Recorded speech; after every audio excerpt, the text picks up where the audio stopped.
যুক্তরাজ্যের মহামান্য রাজা তৃতীয় চার্লস এবছরে সম্মানজনক king Charles III harmony award এর জন্য মাননীয় প্রধান উপদেষ্টাকে মনোনীত করেছেন। দ্য কিংস ফাউন্ডেশন তার ৩৫ বছর পূর্তি উপলক্ষে আগামী ১১ জুন ২০২৫ তারিখ সন্ধ্যায় একটি বিশেষ নৈশভোজের আয়োজন করেছে। মাননীয় প্রধান উপদেষ্টা এই নৈশভোজেও যোগ দেবেন বলে ধারণা করা হচ্ছে। যুক্তরাজ্যের মহামান্য রাজা তৃতীয় চার্লস এবছরে সম্মানজনক king Charles III harmony award এর জন্য মাননীয় প্রধান উপদেষ্টাকে মনোনীত করেছেন। আগামী ১২ জুন তারিখে লন্ডনের সেন্ট জেমস প্যালেসে এক অনুষ্ঠানে মাননীয় প্রধান উপদেষ্টা রাজা তৃতীয় চার্লসের কাছ থেকে এই পুরস্কার গ্রহণ করবেন বলে আশা করা যাচ্ছে।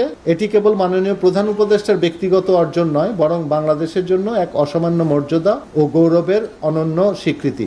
এই পুরস্কার বিশ্বমঞ্চে বাংলাদেশের ভাবমূর্তিকে আরো দীপ্ত ও উজ্জ্বল করবে। আপনাদের জ্ঞাতার্থে জানাচ্ছি যে সমতা ভিত্তিক সমাজ প্রতিষ্ঠা, টেকসই সম্প্রদায় গঠন, প্রায়োগিক ও বাস্তবসম্মত শিক্ষার মাধ্যমে মানুষের জীবন মানের উন্নয়ন, পরিবেশ ও জীববৈচিত্র্য সংরক্ষণ, ঐতিহ্যবাহী শিল্প স্থাপত্যকলার লালন ও প্রসার এবং সৃজনশীল ও উদ্ভাবনী উদ্যোগসমূহকে স্বাস্থ্যকর অল টাইম হানিকম, সব সময় অল টাইম হেলদি লাইফ উৎসাহ প্রদানের লক্ষ্যে রাজা তৃতীয় চার্লস তথা তৎকালীন প্রিন্স অফ ওয়েলস ১৯৯০ সালে দ্য কিংস ফাউন্ডেশন নামে যুক্তরাজ্য ভিত্তিক দাতব্য সংস্থাটি প্রতিষ্ঠা করেন। গত বছর অর্থাৎ ২০২৪ সালে জলবায়ু পরিবর্তনের অভিঘাত মোকাবেলা ও টেকসই উন্নয়নে অনবদ্য অবদান রাখায় ফাউন্ডেশনের পক্ষ থেকে জাতিসংঘের মহাসচিব বান কি মুনকে সম্মানসূচক কিং চার্লস III হারমোনি অ্যাওয়ার্ডে ভূষিত করা হয়। তাছাড়া দ্য কিংস ফাউন্ডেশন তার ৩৫ বছর পূর্তি উপলক্ষে আগামী ১১ জুন ২০২৫ তারিখ